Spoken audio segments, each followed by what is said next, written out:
You are listening to The Investor Way with Sam Ball and Jonathan McEwen. If you enjoy the show, please subscribe and follow us on Twitter at TIWTweets.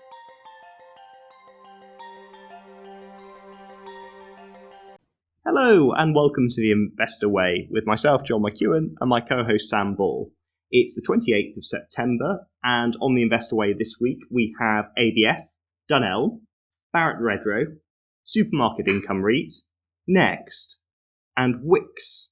And that's the UK Wickes, not the Israeli-listed Wickes. Sam, shall I kick us off with ABF?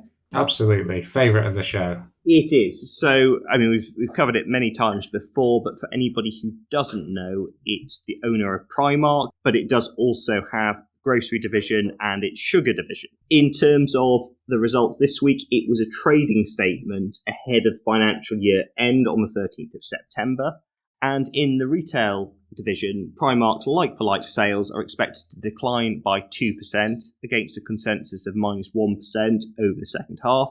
In the UK and Ireland, sales were flat despite favourable weather. Sales growth remained strong in the US, whilst trading in Europe was weaker.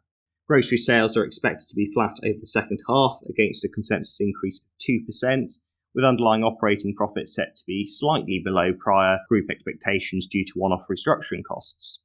The sugar division is expected to deliver an underlying operating loss of around £40 million, and that's in line with the market forecasts. Most of these losses relate to Vivergo, which is in the process of being shut down, and the shares were down nearly 9.5% in early trading. In terms of valuation, ABF has a market cap of £14.3 billion and trade at 11.6 times forward earnings and have a prospective dividend yield of 3.1%. I think these figures were disappointing, and they certainly would be worrying if the trend were to continue.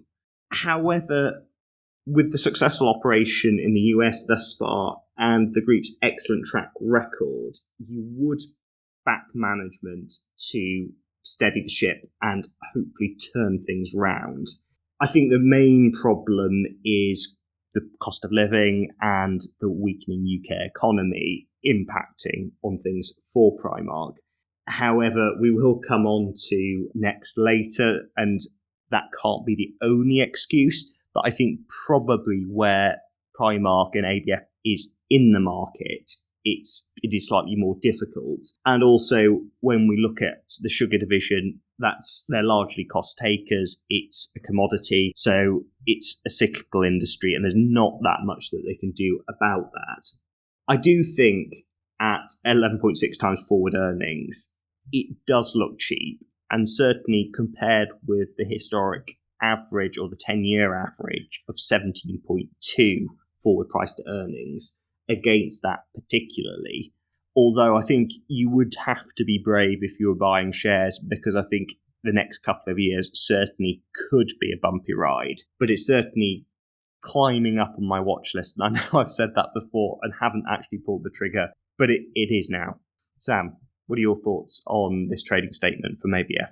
I think it's disappointing regarding the Primark results. However, it's a really good business. It's a really good operator. I do like the diversification of the business in terms of some of the other stuff you get as well as Primark.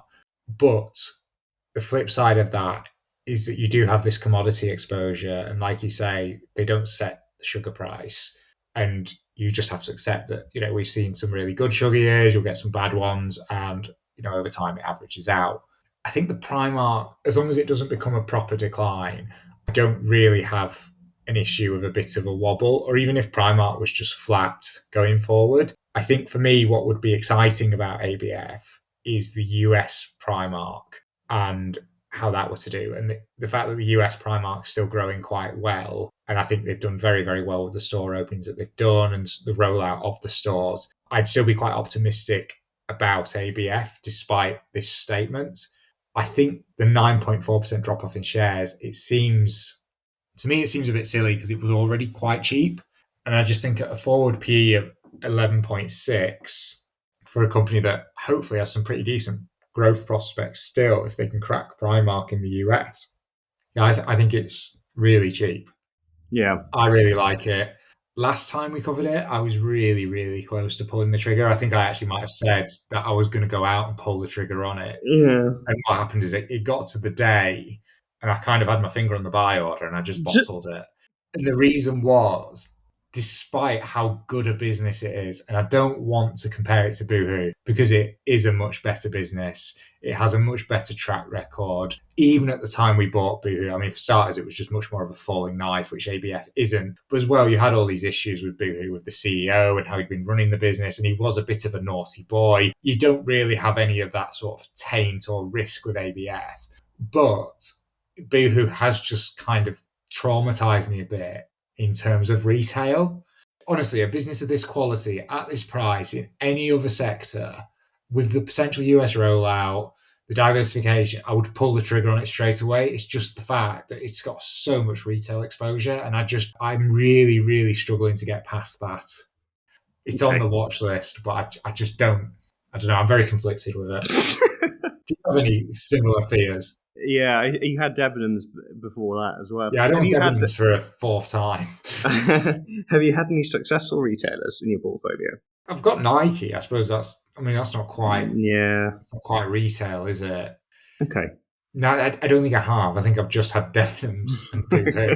So it might be that I've been particularly unlucky. No, fair enough. Yeah, it does just make me nervous. Yeah. I don't think I've had a successful... Well, I had Tesco, which... It did all right in the end, but I think it would have been more successful if you'd held it for an extra year. I was going to say that. So I'm also a bit traumatized by retailers too. Shall we move on to another retailer? Yes, why not? We'll do a retail special. So we are moving on to Dunelm. I think Dunelm probably has a shout for, I think, one of the top 5. I think ABF would actually be in there as well. So it is a very, very strong week for the UK retailers. But yeah, Dunelm, we've covered it before. They are the home of homes. That's how they market themselves. And they have come out with full year results. Total sales were up 3.8% to 1.77 billion. The digital percentage of total sales was up from 37 to 40%. I actually think, considering it's homeware, and a lot of the time you like to go in and see it, I think 40% digital sales is pretty good. Now, I also think as well, 40% digital sales, I think it's got to make them probably one of the best retailers on the FTSE in terms of the digital percentage. I don't want to steal anything you're going to say later, John, but Next is around the late 50s of percentage of sales that are on digital. But that is, for a retailer in the UK, Next is an anomaly. And I don't know what the gap is between Next and number 2, but it could well be 15%, because I don't think there's another one where it's over 50 that I recall covering regularly. So yeah, I think 40% digital sales is very encouraging from Dunelm. And I think if it weren't for the existence of Next, we'd be talking about how amazing it was. The gross margin has increased by 60 basis points to 52.4%. The net operating costs to sales ratio is up 60 basis points from 39.3 to 39.9%. Profit before tax is up 2.7% to 211 million. And the profit before tax margin is down 10 basis points to 11.9%. The diluted earnings per share is up 3.2% to 76.8p a share. Free cash flow it worsened by 4.8 million to 127.4 million. Net debt increased from 55.6 to 102 million. And the net debt to EBITDA ratio was up from 0.2x to 0.3x. The ordinary dividend was up 2.3% and the special dividend was flat. They've increased their share of the combined homewares and furniture market from 7.7 to 7.9%. They've highlighted balanced sales growth with increases in both volumes and average item values, driven by products and category mix.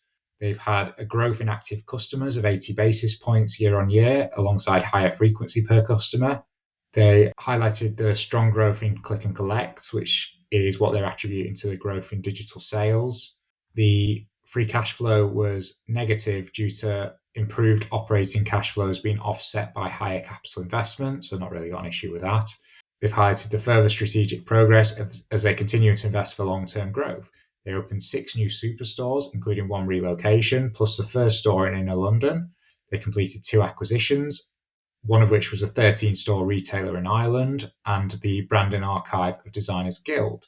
they invested in their own made-to-measure blinds and shutters manufacturing facility. So this is why the debt's increased, is to invest in the new stores and the acquisitions and the manufacturing facility as well. In terms of the current trading and outlook, they've said they're pleased with early trading in the new financial year, although they're yet to see signs of a sustained consumer recovery. They've had a positive response to the autumn and winter ranges. And they've said the Dunelm app will be available to customers in the autumn. There'll be more new stores and further investment in growth and productivity drivers. And they're confident of gaining further market share as they progress towards the next milestone of 10% in the medium term. So that's 10% of the total homeware market. And as mentioned, they are now on 7.9%. So that would probably give them around 25% increase. They are a very good operator. I think 10% is pretty achievable. The CEO's leaving, so he's kind of mentioned in his statement. As I move on, I leave behind a special business with a strong business model, well positioned for the future. Dunelm is evolving as a multi-category and multi-channel specialist, the home of homes, making good progress towards its next market share milestone of 10%. I think the current CEO has done an excellent job, so it will be a shame to see Nick Wilkinson leave. But yeah, I think they can get to that 10% target. The problem is, where do they then go next? I suppose they've got the Irish retailer. I don't think Ireland's going to be a huge market, especially compared to the UK. If they're manufacturing their own blinds and shutters, I suppose if they're more vertically integrated, that could help a little bit in that they can probably get the margins up. It might be there's more investment they can make in terms of that vertical integration and maybe buying more suppliers or, more manufacturing facilities to supply their own goods. But longer term, my concern is, although it's a brilliant, brilliant business, I just don't know where you would go next with it. It's not dissimilar, I think, to kind of when you look at Greggs and their targets, where it's like, well, yeah, I think they're achievable, but then what? Because they're quite close to achieving them. So in terms of how they've performed as well for the last 5 years, because I think it has been a really strong operator. When you look at the revenue increase, the revenue, and bear in mind that this does include the COVID recovery, but revenue increase in the last 5 years has been 26%, 18%, 3.6%, 4%, 3.8%. In terms of the valuation, it trades at a P ratio of 14 and has a dividend yield of 4%. I think the price is pretty fair, actually. I think for 14, you could do a lot worse. I think the yield's pretty good. I think it's still got some exciting growth ahead of it in the short to medium term. Long term, I really do question where that growth's going to come from. But I suppose that's maybe why it's at a P of 14. So yeah, I think although I'd have concerns about the long-term growth, it's arguably reflected in the price. And I think for the quality of the business and those short to medium-term levers they've potentially still got to pull, I think a P of 14 and a yield of 4% is very, very fair for a business of this quality, actually. What do you think, John? Yeah, I mean, I would largely agree. I think the thing that I would worry about with Dunelm is that it could be quite cyclical and very dependent on the UK economy and the discretionary spend on homewares. I think that's possibly the concern and possibly why it doesn't trade at a more toppy premium, given the figures that it's put up over the past few years. It does seem very well run, though, and I think in a difficult environment, the figures are pretty good. It's also encouraging, as you mentioned, to see the proportion of sales online increasing. Interestingly, it's one of the most shorted stocks in the UK, and I think quite a few institutions got burnt on the back of these results. It probably wouldn't be one for me. I'd be more likely to go to ABF first, I think, out of those two. I mean, we'll come on to Next and Wickes later, but yeah, I'd be a little bit wary, although I think operationally the current management have done a fantastic job. But I think they can get to the 10% target. But I think the problem is then if they say Next, we want to get to 15, it's like, well, yes, it's quite a fragmented market, but it's probably quite fragmented for a reason when you think of all the different producers of homeware that some people maybe don't want to go to like a big chain store. So if they were like, we're going to get to 15 or 20, I'd probably be a bit more skeptical. But I think 10 is reasonable. But yeah, I think for UK retailers, Next would probably be number one. I think ABF's probably second. And then there's a few of them that are quite high quality that are sort of in that sort of third to fifth mark. So I'd probably put kind of Dunelm, B&M, Pets at Home, and it's probably in that category. But I think ABF is probably, I agree, it probably is a cut above. Shall we move on to Barratt Redrow?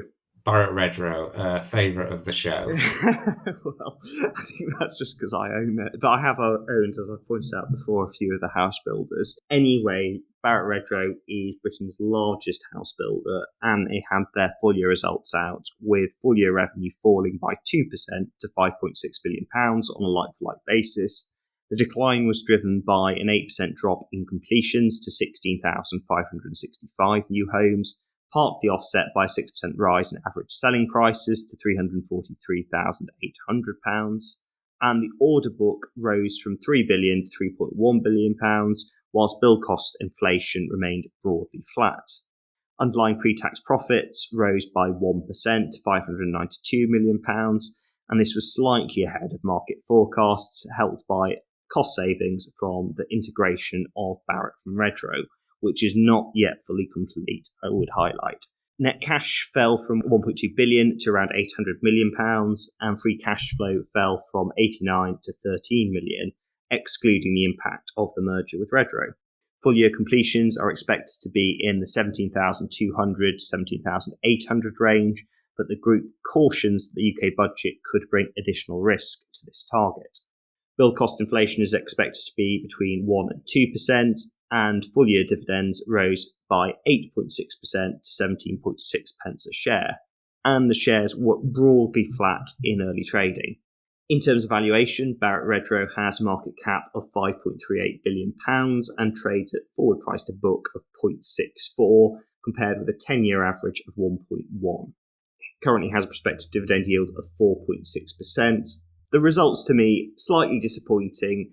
I think largely as expected, and we have seen the slowing down of things in the past couple of quarters. Softer demand, there's that element of sort of a bit of stagnation, stagflation to some degree in the UK economy, and what's expected to be a fairly bleak budget on the horizon.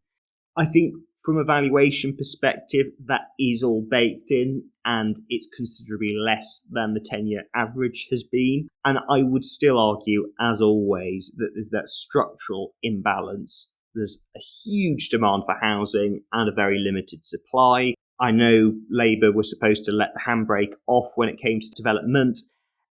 We haven't seen that so far, and we've heard from the previous government as well that they were going to let the handbrake off. And then what often seems to happen is that when it comes to planning in the UK, lots and lots of red tape. And whilst everyone theoretically is in favour of development, nobody wants it near them. So then everything then slows down. And that is one of the problems, as well as the slowing of the UK economy and affordability sort of therein of houses. Some encouraging things from Barratt's point of view is the increase in average selling prices, and you would hope if the economy does pick up, particularly with the acquisition or merger with Redrow at the higher end, that there would be bigger margins on that. I think also the synergies that we're likely to get from the merger, that some of them are being realised, but I think you've probably got more of that to come, and that will help with the build cost inflation. I'm quite happy holding at this valuation. I think the sector in the long term has got a long way to go. It is by its very nature cyclical, but I would like to think that we're towards the bottom of the cycle. Well, that's what I'm telling myself anyway, and that, in the next few years that things do pick up. And at the moment, they're still giving a fairly decent dividend. So I'm continuing to reinvest that and buy more stock. Sam, what are your thoughts on these numbers from Barratt Redrow and the house building sector as a whole? I don't think they're great, the results. They're also not terrible. I think once they've kind of finished with the merger in terms of flushing out synergies, I think hopefully they can get the margins up a little bit and the return on capital. I think if we're comparing the house builders, I think for me, probably, I think Persimmon's probably had the best year in terms of the most recent set of results. I do think Persimmon, I seem to recall the Persimmon results being pretty good. Taylor Wimpey had problems, I think, with cladding or something like that, and Barratt Redrow maybe sits in the middle. But Yeah, they are all pretty similar because it seems, a few years ago, Persimmon was probably the one you wanted to avoid, and Taylor Wimpey was doing really well because of all the land they'd bought in COVID. So I think over the long term, they probably will perform very, very similarly to each other. I suppose for me, I'd probably, if I were to invest, it would be via a basket for that exact reason. I think it's really hard to pick one that can actually, in the long term, sustain any kind of advantage. And would you be interested in having, well, one or that basket approach and exposure to the sector? Probably not at the moment. I think the yield's quite low on it. I appreciate you getting it at quite a nice discount to the book value. And given the undersupply in housing, that book value probably almost certainly will be realised. I suppose the problem is as well, when the dividend yield's really high, that's actually usually not the time to buy it because it's so cyclical. But yeah, I just think at the moment, in terms of if I wanted a yield like that, there's lots of other places I could go. And I just think as well, it's in terms of making it easier to build. We were sat here a year ago, we were quite optimistic. I don't know if optimistic was the right word, maybe more skeptically optimistic. And now it's like you probably, realistically, for Britain to build, baby build, or whatever it is, I think it's probably going to take another government to come in. But problem is that's 4 years away. Yeah. So we've gone through 10 or 15 years. Yeah. So there's been all these fantastic tailwinds that we're just waiting to take off. But the problem is, despite all the tailwinds, they just can't get houses built, which is why the tailwinds continue to persist. It's a bit of a chicken and egg problem, actually. But shall we move on to a business that we both own? Yeah, and one that has, I think will be the top of the pile in terms of the yield this week. Yes, it will be. So Supermarket Income REIT, for anyone who's not familiar with them, they build the buildings that supermarkets use and then lease them to them, or they just buy them and lease them back if the supermarkets are wanting to sell them. They've come out with their full year results, and these are for the year ended 30 June 2025. So net rental income was up 6% to 113 million. Earnings per share were down 2% on EPRA basis, which is specific for property companies. And in terms of IFRS, they swung from negative 1.7 pence to positive 4.9p a share. They've declared a dividend of 6.12p a share, and that's up 1%. And the dividend cover is down slightly from 1.01 to 0.98x. The dividend cover is not really a huge issue because you'd expect it to hover around 1 anyway because it's a REIT. So to get that REIT status or maintain it, they basically have to pay the vast majority of any profits out as dividends. In terms of the EPRA cost ratio, that's down slightly from 14.7 to 13%. The portfolio valuation decreased 8% year over year to 1.625 million. The portfolio net initial yield was flat at 5.9%, and the net asset value per share on an IFRS basis is down 1% to 88.5p a share. On an EPRA basis, it's up slightly from 87 to 87.1p, and the loan to value is down from 37 to 31%. They have highlighted that they have positioned themselves for materially improved earnings and dividend cover, with internalisation to deliver 4 million of expected cost savings and clear alignment between the company, management team and shareholders. They're committed to being one of the lowest cost companies in the sector, targeting a below 9% EPRA cost ratio. And they have issued bonds for 250 million to cover debt costs for 6 years at a 5.125% coupon rate. It's not an amazing rate, but I think we do just have to get used to the fact that 4 or 5%, 6% is just going to be probably a normal interest rate going forward, and that 1-2% was abnormally low historically. They sold the Tesco Newmarket store for 63.5 million, which was a 7.4% premium to the book value. Their active capital recycling has resulted in a marginal decline in EPRA earnings per share of 2%, which reflects the temporary cash drag as the company continues to redeploy the net proceeds from the joint venture. And they've renewed leases on the 3 shortest lease supermarkets, demonstrating affordability of rent. They extended leases to 15 years with RPI-linked annual reviews, and the new starting rents are in line with acquisition underwrite. 4% rent to turnover, 35% of the MSCI supermarket's average rent per square foot, and 13% above the valuer's ERVs. They've done a secondary listing on the JSE, which I'm assuming is the Johannesburg Stock Exchange, broadening their exposure to international investors. For the future growth, they've said that for the 2026 financial year, they're targeting increasing the dividend to a minimum of 6.18 pence per share. They're looking to reduce the EPRA cost ratio by 1.7% in the year, reflecting a full year of benefits from internalisation cost reductions. And the loan to value of 31% provides capacity for growth through increased leverage to fund earnings accretive investments. And following the year end, the current loan to value is already back up to 34%. They've highlighted 100% occupancy and 100% rent collection since the IPO. They've highlighted that they acquired a Sainsbury's store in Huddersfield for £49.7 million at a 7.6% initial yield. They acquired 9 Carrefour assets in France through a sale and leaseback for a total purchase price of €36.7 million at a portfolio income yield of 6.8%. Post-balance sheet acquisitions include a Tesco store in Ashford for £54.1 million at a 7% yield and a Waitrose store in Anglesey for £4.8 million at a 6.1% yield. The UK grocery market has shown consistent growth with sales up 5.4% year on year in July 25 and forecast to grow to £259 billion in 2025.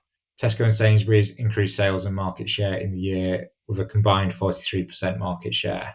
Total online market share is 12% and growing. And the French grocery market sales forecasts to reach €329 billion in 2029, representing 3% annual growth.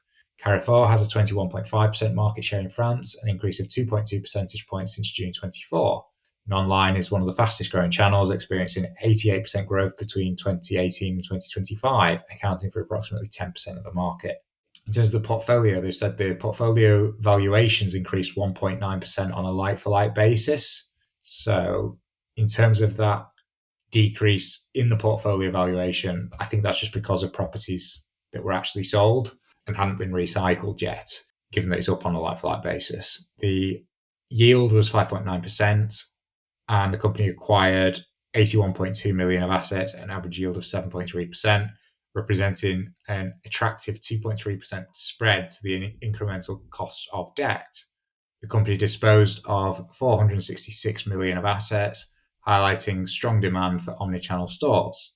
So for the Tesco Newmarket, they sold that to Tesco PLC for 63.5 million, which was 7.4% above the book value. And they disposed of 8 stores in a 50-50 joint venture for 403.3 million, which was 3% above the book value. In terms of the valuation, the business trades, or it's not the best measure, but it trades at a PE of 12.78, and it has a dividend yield of 7.9%, which probably is the better measure. Looks like the price to book is 0.87. So yeah, I'm pretty happy with these results. I think they're pretty solid. I think a dividend yield of getting on for 8%, very happy with that. I think in terms of the debt, that's been managed well. I think the fact that they're selling these, you can see them selling properties for above the book value. I think they are being smart with the properties they're buying. And yeah, I'm pretty happy to just continue taking my 8% dividend, really. I don't have any plans, unless it's seriously re-rated in terms of valuation and that yield got pushed down sort of a 5% figure or something like that. I don't think I'd have any plans to sell. What about you, John? Yeah, I think that the results are fairly unexciting, but I think as a business, it probably is quite unexciting. It seems to be steady away, and again, happy to take the 8% dividend yield. Should we move on to probably the UK's best retailer? Absolutely. So it's a favourite of the show, and it feels like we haven't actually covered it in a while, but it's Next. So Next had their first half results out, with sales growing 10% to £3.3 billion, helped by favourable weather and a major disruption at the UK competitor. UK sales were up 8%, with both retail and online divisions in positive territory. Overseas sales grew at a faster pace of 33%. Pre-tax profits rose 14% to £515 million, driven by top-line growth and a tight grip on costs. Free cash flow improved from around 300 million to around 400 million, helped by the increase in profitability. Net debt, including lease liabilities, fell from 1.7 to £1.5 billion. Full-year pre-tax profit guidance has been maintained, expected to grow by 9.3% to £1.1 billion. Next cautioned that government policy has been unfavourable, and it now expects anemic growth at best from the UK economy over the medium to long term. An interim dividend of 87 pence per share has been announced, which is up 16%. And the shares were down around 5.5% in early trading. In terms of valuation, the group have a market cap of £14.1 billion and trade at 16.3 times forward earnings, compared with a 10-year average of 13.7, and have a prospective dividend yield of 2.3%. I thought these results were really good, and we've seen some of the other retailers this week, and Next sort of shoots the lights out. We have got used to this, but I think what's special here is that overseas sales are increasing significantly. And that's been something that I think has been one of our concerns about Next, that whilst it is an excellent retailer and probably the best in the UK, it does feel fairly saturated. And where does it go? Is it able to, say, crack the US or other overseas territories? And that's been the big question mark over it. So far, so good, but it is very early days and it's more expensive than we've seen it.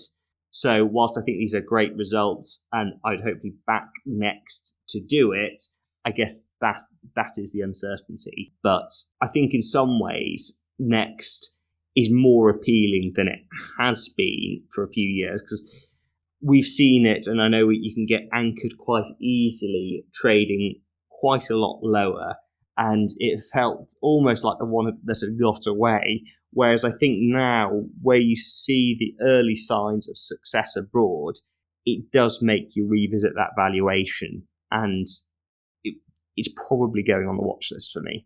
Sam, what are your thoughts on these results from Next?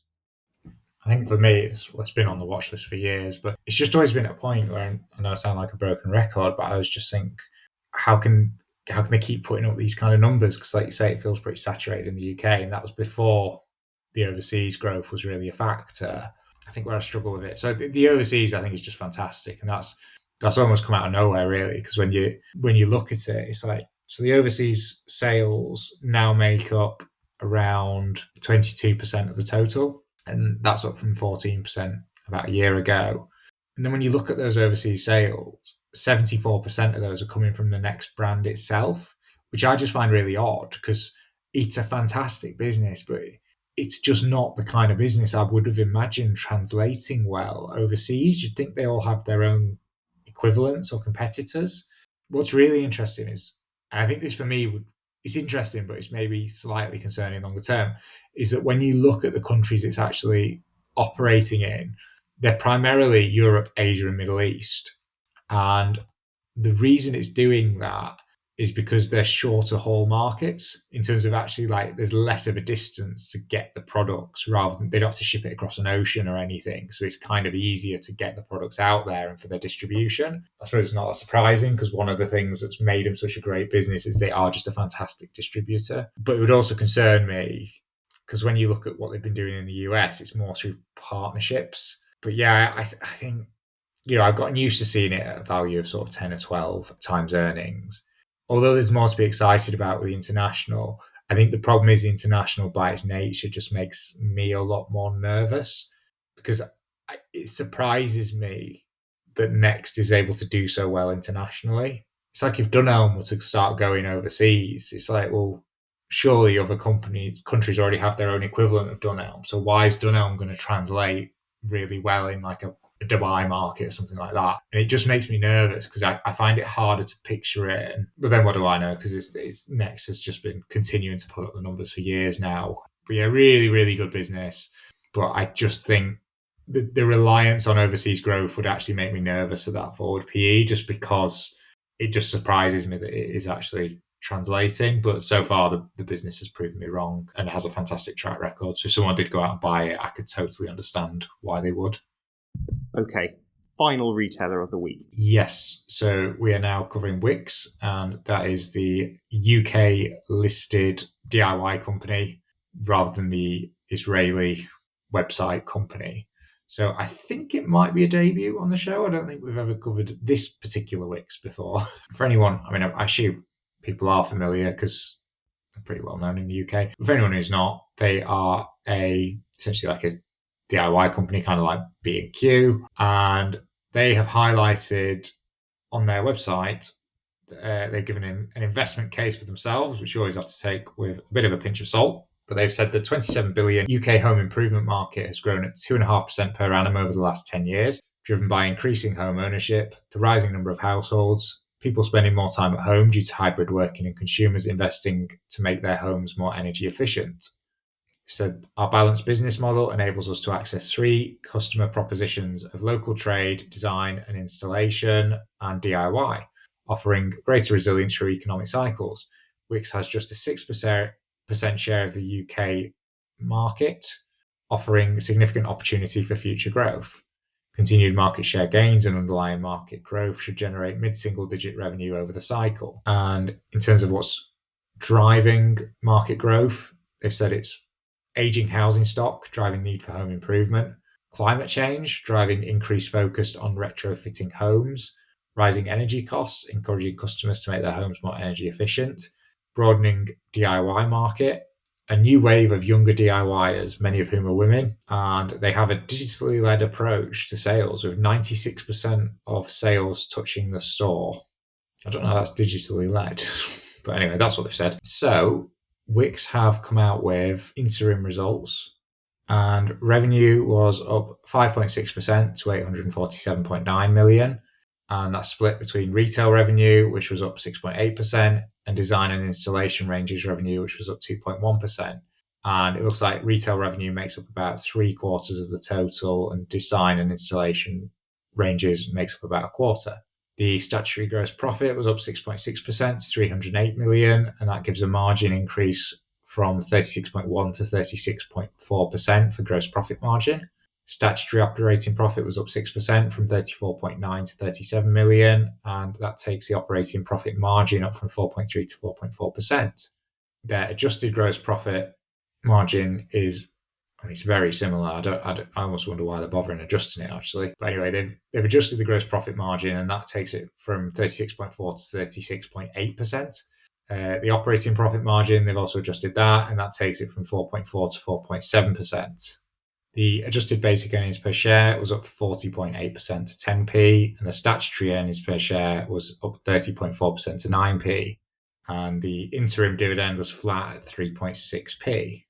They've highlighted the net cash position was up from 152 to 158 million, and that's after 24.8 million was returned to shareholders in the year.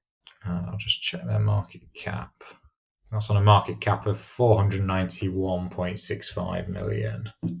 Yes, that's about a 5% yield, so that's not bad. And they've got a £20 million share buyback programme ongoing. In retail, volume-led revenue growth was driven by 10% Trade Pro sales growth, with an increase in active members to 615,000 from 541,000, combined with mid-single digit growth in DIY sales. They've highlighted record retail market share with particular gains in timber, garden maintenance and decorating. Strong project volume growth in design and installation, driven by actions taken to enhance customer experience. They've had 1 new store opened in a former Homebase site and 4 refits/refreshes completed. They have good progress on plans for 5 to 7 new stores, 10 to 15 refits and refreshes in 2025. And they're the UK's #1 retailer in the Financial Times Europe's Best Employers 2025. If their trading in Q3 has so far been in line with expectations. And in terms of the valuation, they trade at a P ratio of 15.39 and have a dividend yield of bang on 5%. In terms of how they've performed over the last 5 years, revenue's been pretty flat for the last 4 years. It did grow 5 years ago, but that will have been the recovery from the COVID year, so I would take that with a pinch of salt. Gross profit, again, that's pretty flat. Net profit's down, and earnings per share has been cut in half nearly. The dividend's been maintained flat. I'd probably need to investigate why the earnings per share and the net profit are so diverged. Operating margin, that's down as well. I'd probably need to investigate that further, but I just think the issue is there's not really anything in here that would maybe make me want to go and figure out what's caused that. I think it looks like a fairly okay business, but they're talking about market share gains. Unless the market's shrinking, I don't see where they're coming from, because they don't seem to be growing much. And they've talked about all these opportunities for the market, but again, they don't seem to be bombing away in terms of the last kind of 5 years of results. I think these interim results are actually pretty decent. It's maybe the best year they've had in kind of 4 years so far. It's an interesting one because I think a lot of the stuff they've talked about in terms of the market and why it's probably got a lot of tailwinds is probably true with the aging housing stock. And it's maybe actually, we talk about a play on the housing market and how, despite all the tailwinds, we don't seem to be building more homes. Maybe a good play on that is actually to go out and buy, Wickes and B&Q and whatever else, and just accept that people are going to be able to repair their existing homes more. I think the yield's pretty decent, but I think, for 15 times earnings for a retailer, you can do a lot better. I'd rather pay 16 times earnings for Next. I'd rather pay, what is it for ABF? 12 times earnings. I'd rather pay 14 times earnings for Dunelm. So I'd probably have to go and compare the results to B&Q as well. We've not covered that in a while, or Kingfisher, I think it's listed under. But it's an okay set of results, but it seems like a bit of a one-off. And it just seems like, in terms of where it sits in the industry, it doesn't seem to be gaining market share based on the, when you look at the historical figures. So I probably wouldn't be that bothered. Well, we might cover it again because it is on the FTSE 250, but for me, it's not a business I'd be that interested in looking in any further. What about you, John? Yeah, I don't see a strong investment case. It's not one that I probably delve into that much further unless I'm missing something obvious. So yeah, I'd largely agree with that. So of the companies we've covered this week then, ABF, Dunelm, Barratt Redrow, Supermarket Income REIT, Next and Wickes, which do you like the most and which do you like the least? Oh, it's a tricky one. I think at the current prices, for me, it would be between Barratt Redrow and ABF. Least, that's fairly easy. I would go for Wickes for the reasons we just outlined. So you ranked ABF above one you own? Yeah. Probably a sign. I have. I mean, I think ABF and Barratt Redrow, both on the valuation basis. It's not that I'm unhappy with Barratt Redrow, because I do think where we are, well, where I think we are in the cycle, I'd like to think that those, we talk about the tailwinds and things, but to see that realised at some point in the next couple of years. But as you know, timing the market is impossible, so I'm holding out for that. Supermarket Income REIT, I'm happy with. I don't think it's one to get too excited by, but I like that it's just chugging away and seems to be operationally sound enough with its 8% yield. Next, if it weren't for the valuation, I think Next would be really high up. I think it's a quality business. It probably well, I'm sure actually it's top operationally out of all of these businesses, but it's just the valuation there today. So I think for me, I'd probably put Supermarket Income REIT top, but I know I'm kind of going for the safe option with it. It's like you say, it's plugging away. You get your 8% yield, and it's operationally sound. I do like Dunelm a lot. I mean, there's some really good retailers in this week. I do like Dunelm a lot. I probably like Next a bit less than I have in previous years, actually, when we've covered it. And ABF, I think that really is a fantastic business. I just need to get over my trauma from Boohoo. Wickes is least favourite, but it's not a terrible business. It's just been a bit unfortunate that it is in a tough week. I don't think it ever would have been fighting for the number one spot, but it's not an awful business for 15 times earnings. I think you could do a lot worse. No, fair enough. Well, thank you very much for listening, and we will see you again next week. See you next week. Thank you for listening to The Investor Way. To get in touch, please follow us on Twitter @TIWTweets. This podcast is for entertainment purposes only and does not constitute financial advice. Neither Sam nor Jonathan are financial advisors. For investment advice, please consult professional advisors.